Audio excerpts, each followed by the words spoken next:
It was raining that night, a slow, steady drizzle that made the streetlights blur like they were underwater. I wasn't supposed to be out that late. The plan was to grab a drink with an old college friend and be home by 10. But I stayed in the car for almost an hour outside the house. Engine running, wipers swiping the same drops over and over. Something in me wasn't ready to walk through that door. It's strange how silence can feel louder than a scream. The living room lights were off when I entered. Only the kitchen light was glowing faintly, like a beacon from a different life. Emily wasn't there. Her car was. Her shoes, those beige flats she always kicked off near the door, were missing. But her coat was hanging where it always did. Not soaked. Dry. She had been home. I walked upstairs slowly. I don't know why I didn't call her name. I didn't want to. Something about that moment felt fragile, like glass under my feet, and I knew if I moved the wrong way it would all shatter. I heard her voice before I saw her. Muffled, a low laugh, coming from behind the bathroom door. The kind of laugh I hadn't heard in a long time. Soft, playful, unguarded. The kind that didn't belong to me anymore. I stood still, holding my breath. And then I heard a man's voice. It wasn't loud. It wasn't deep. But it was there. And it was real. Felt like the walls closed in. I backed away slowly, careful not to let the stairs creak. I went back to the kitchen and sat down. 15 minutes passed before she came downstairs.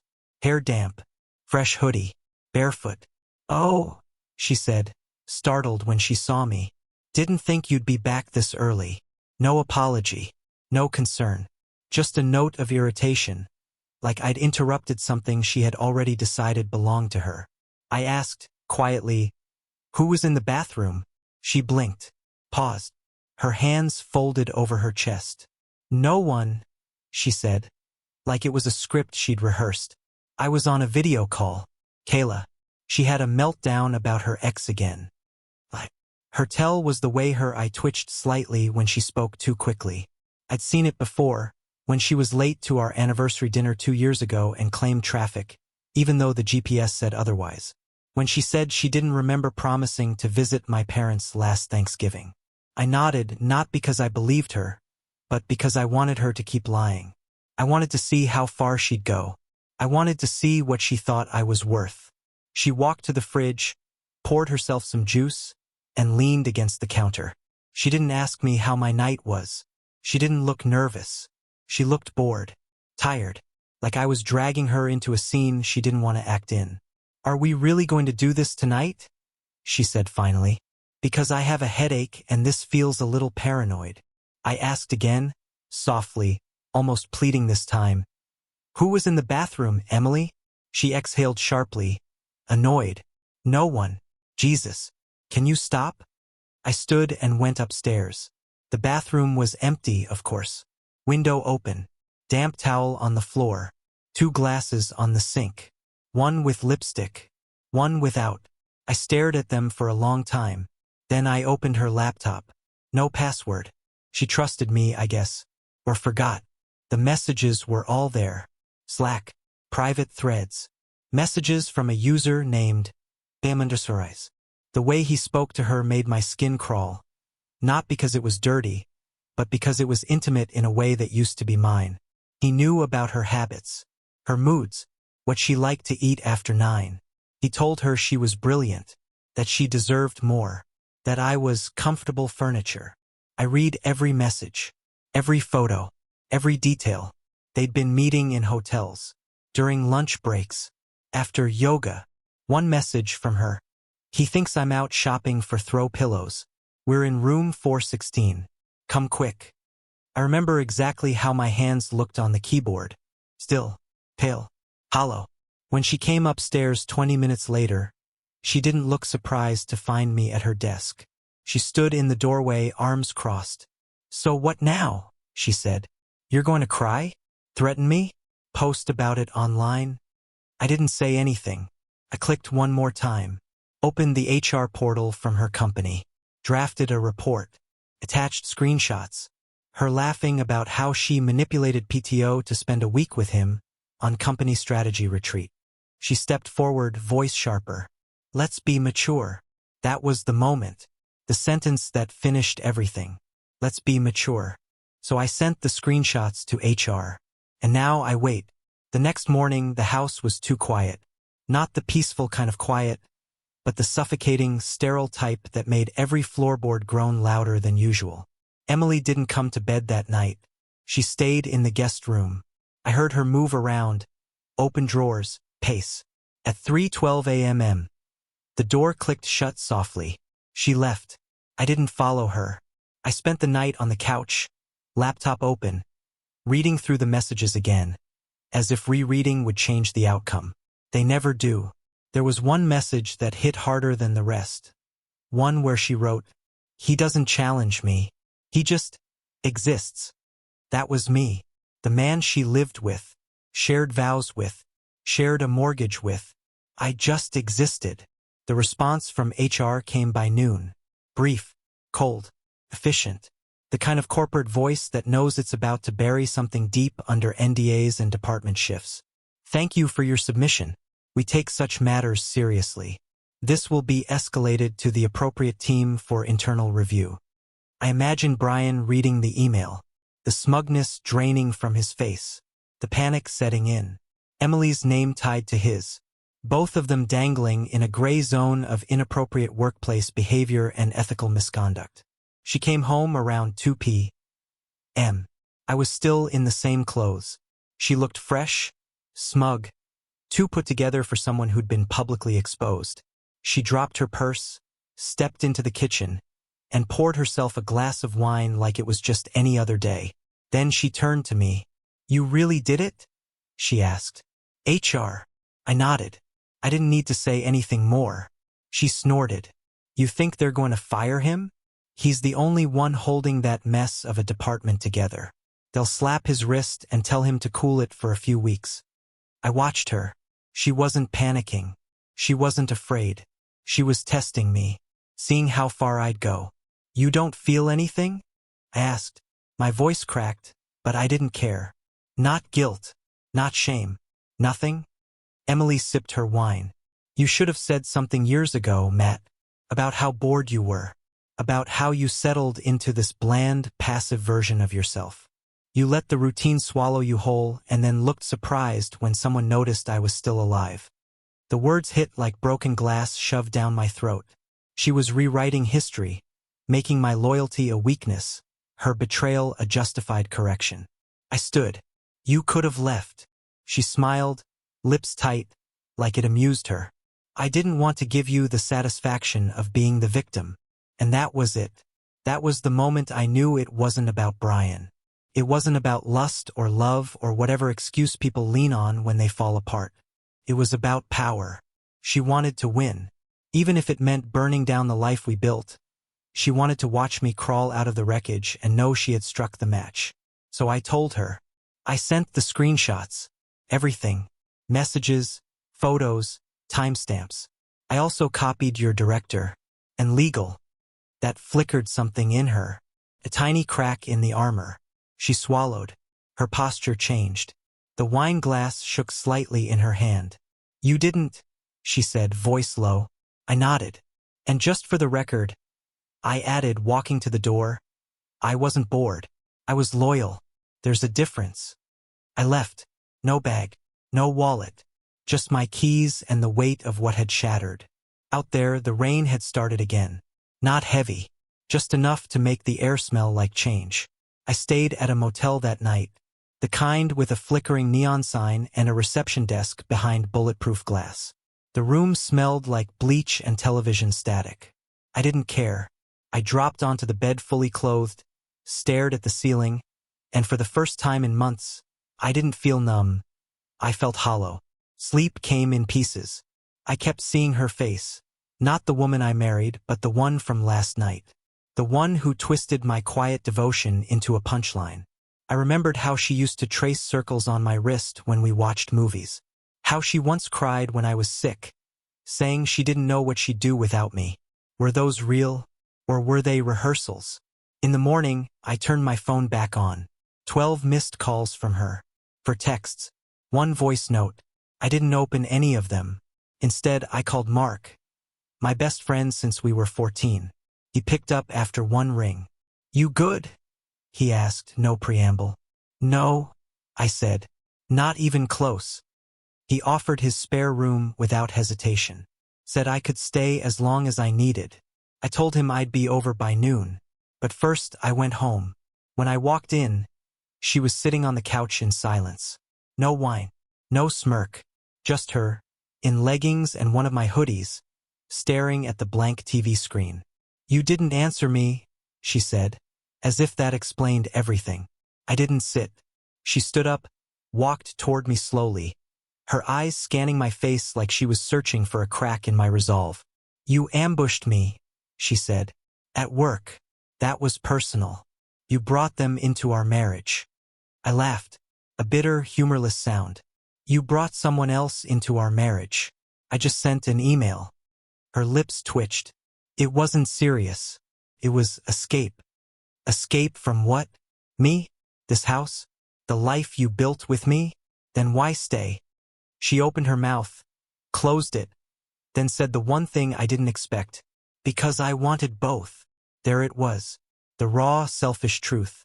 She wanted stability and adrenaline, loyalty and secrecy. She wanted to have someone who would fix the sink on Sunday and someone who would wreck her hotel sheets on Thursday. "I think I hate you," I said quietly. She flinched, but only a little. "Then hate me," she replied. "But don't pretend like you were perfect either." I didn't bother defending myself. It was never about perfection. It was about trust. And she shattered it like it meant nothing.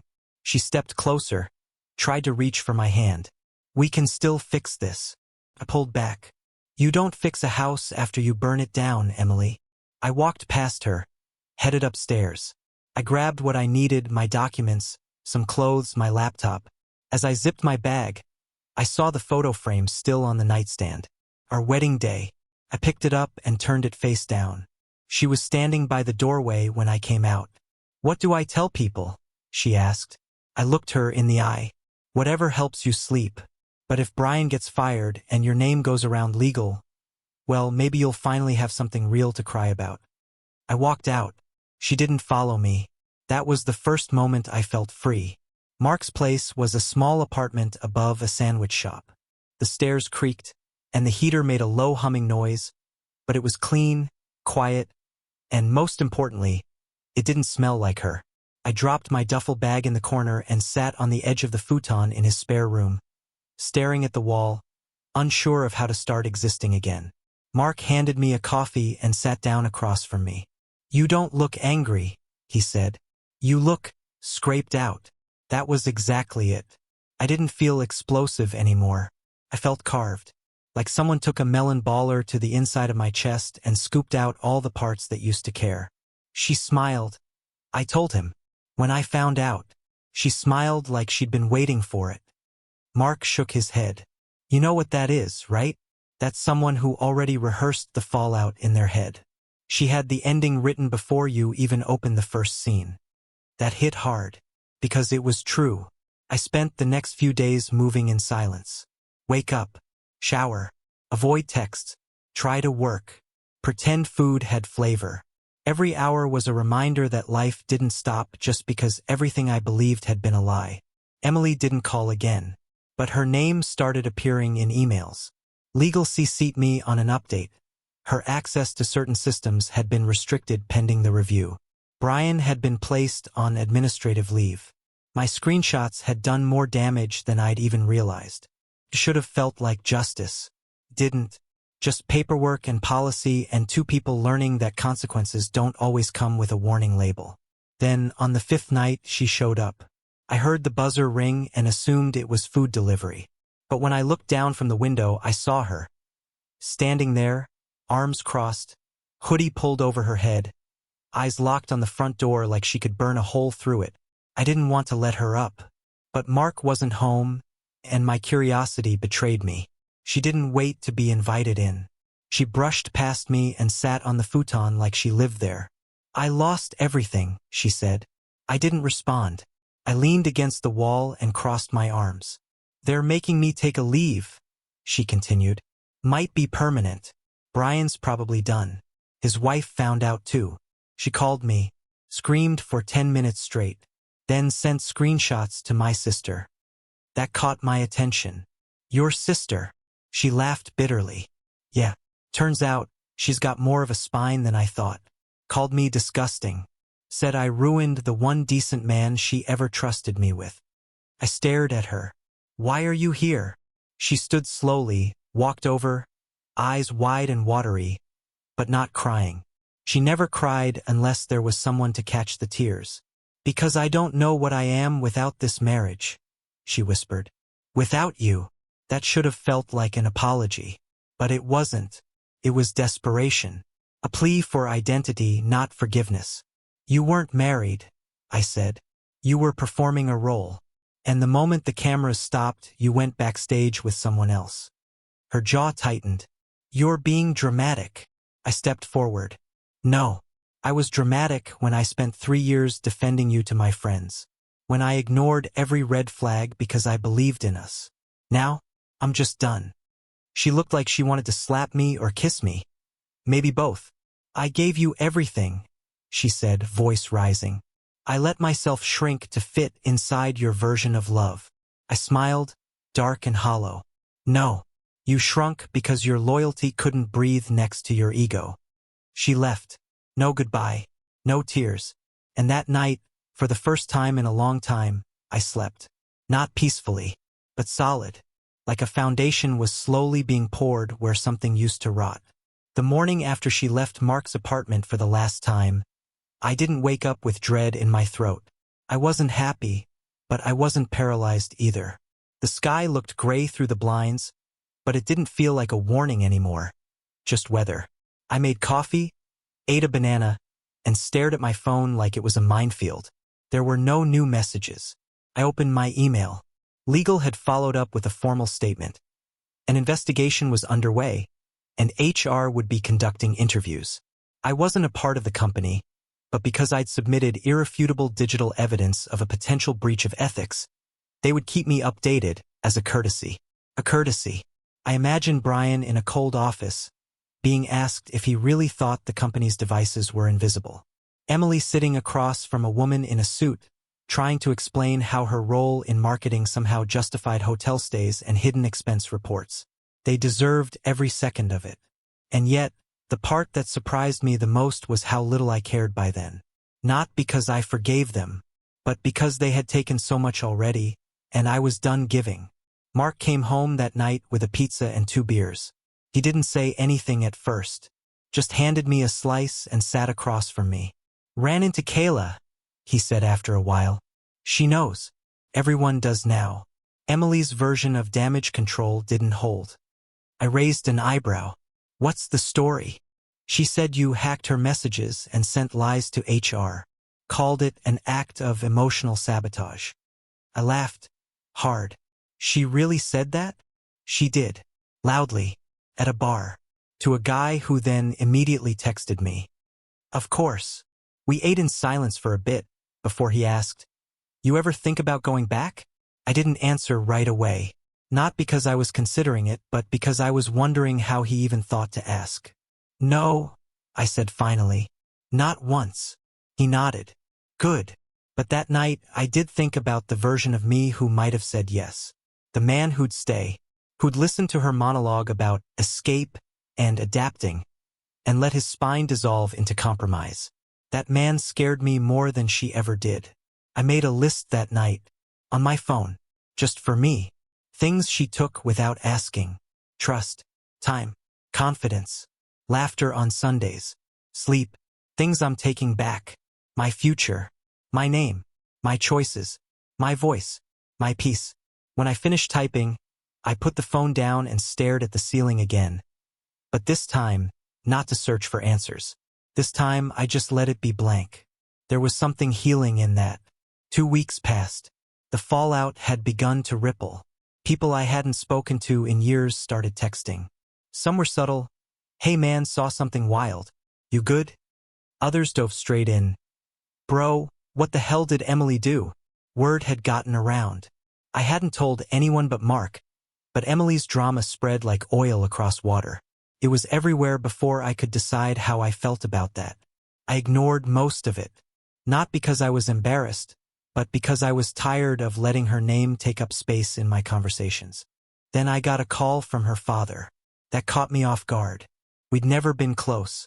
He was always polite, measured, distant in a way that felt strategic. The kind of man who shakes your hand while calculating your salary in his head. I answered, unsure why. "Matt," he said, "I wanted to speak to you before I spoke to her." His tone wasn't angry. It wasn't kind either. It was clinical, like he was reading from a prepared statement. "I've seen the messages," he said after a pause. "She forwarded them to me, to show me her side. But I think what she really did was confess." I didn't speak. I let him talk. "I raised her to be strong," he said. "But somewhere along the line, she learned cruelty instead of resilience. I'm sorry for that." The call ended not long after. He didn't beg me to forgive her. He didn't try to excuse anything. And that small moment of acknowledgement, just hearing someone in her family say, "I see it too," was more validating than I expected. A few days later, my lawyer friend helped me draw up the divorce papers. It was clinical, straightforward. No kids. No joint accounts anymore. She could keep the house, I didn't want it. Every wall was stained with lies. I sent the papers via email and requested no further contact. I knew she'd ignore that, and I was right. 3 hours later, she replied, "So this is it? After everything? You're going to end us with a form and a lawyer's signature?" I stared at the screen for a long time. Then I wrote back, "No, you ended it in room 416. I'm just cleaning up the mess." I didn't hear from her after that. Not directly, but Kayla messaged me. So did 2 of Emily's coworkers. People who had seen things. Side glances, private jokes, convenient coffee breaks, and never connected the dots until the truth crashed into their inboxes. The picture of Emily that was forming wasn't just of someone who cheated.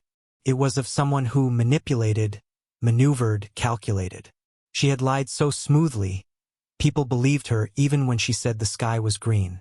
But now the mask was off. She was alone. And me? I wasn't healed. Not yet.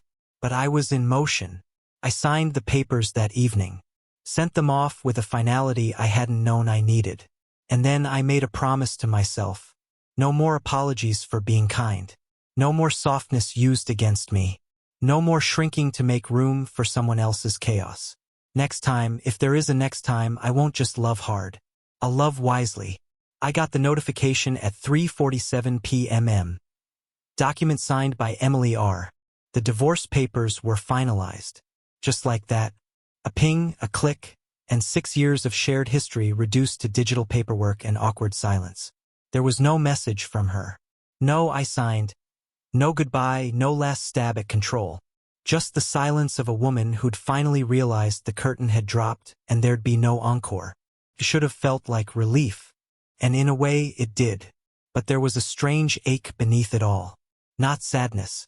Not regret. Just the weight of wasted time pressing into the edges of my ribs. That night, I packed up the last of my stuff from Mark's place. He stood by the door as I zipped my bag. "You sure you want to go back to your brother's now?" he asked. I nodded. "It's time." He hesitated, then added, "You did the hard part, man. The rest is just remembering how to breathe." The drive to my brother's was long, 2 hours of nothing but fields and radio static. The road felt unfamiliar even though I'd driven it 100 times. Or maybe I just felt unfamiliar to myself. Like I was meeting the version of me that finally understood boundaries. My brother, Jake, greeted me with a firm hug and a clap on the back. His wife, Sarah, had already made up the guest room. Their kids ran up to me like I was Santa Claus. It was the most love I'd felt in weeks. Over dinner, Jake asked, "You talked to her again?" I shook my head. "She signed the papers. That's all that matters." He watched me carefully. "She'll probably reach out again. She won't like the version of me who answers this time." And I meant it. Later that night, alone in the guest room, I opened my notes app. Not to vent, not to unravel, but to write down what I wanted next. Not in a partner. Not in revenge. In me. I wrote, "I want to wake up without checking someone else's mood first. I want laughter that doesn't come with conditions. I want peace that doesn't feel like punishment. I want to trust myself again. Then I wrote one more thing. The only sentence that mattered. I want to be proud of who I am when no one's watching. That night, I slept 8 hours straight. No dreams. No panic. Just quiet. The kind of quiet that meant something had finally, truly ended. A week later, I ran into someone I hadn't seen since college. Her name was Rachel. We'd shared a creative writing class once, sat next to each other in the back row, and passed sarcastic notes about our professor's obsession with metaphors. She spotted me at the farmer's market of all places, standing by a stall of overpriced honey, trying to decide if it was time to start pretending I enjoyed things again. "Matt?" she said. I turned. Her hair was shorter now. Her smile was exactly the same. We talked for a while, easy, natural, like no time had passed. She didn't ask about Emily, but I could see the question floating just beneath the surface. People knew, even the ones who didn't say it. Eventually, she did ask, gently, "Are you okay?" And I told her the truth. Not always, but more than before. She smiled at that. "That's a good direction." We exchanged numbers. Not romantically, not yet, just connection. The first one I'd had in a while that didn't feel like a performance or an obligation. Later that day, I got an email from HR. A final update. Brian had been terminated. Emily had voluntarily resigned before the investigation concluded. No official punishment, no lawsuit. Just 2 empty chairs and a department that would never forget their names. Attached to the email was a brief statement I wasn't expecting. An apology from the company. Formal, templated, but there in black and white. "We regret the personal distress caused by the events brought to light. We recognize the emotional labor involved in sharing the evidence. Thank you." I read it twice, then deleted it. It wasn't justice, but it was enough. I didn't tell anyone, not even Mark. I didn't want it to become another chapter in the Emily saga. I didn't want to give her legacy that space. That evening I took a walk. No destination, no playlist, just the sound of my own footsteps on pavement and the breeze threading between buildings. I passed by a bookstore and went in. Bought a journal, the real kind, with pages you have to bleed into by hand. I wrote just one line that night: "Pain is not a home. Stop decorating it." And then I went to bed early.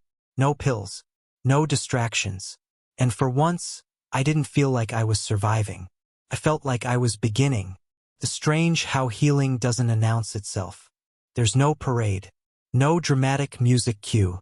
One day you just catch yourself humming in the car and realize you haven't thought about her in hours. Realize the bitterness doesn't spike your throat anymore. That the silence no longer feels like punishment. It's become your companion. A month had passed since the divorce was finalized. I had a new apartment now. Small, quiet, unfurnished except for the essentials. A mattress on the floor, a desk, 1 pan, 2 mugs. I kept it that way on purpose. I didn't want to fill it too fast. I wanted to earn each thing I brought in. To make sure I was building a life, not just replacing what burned.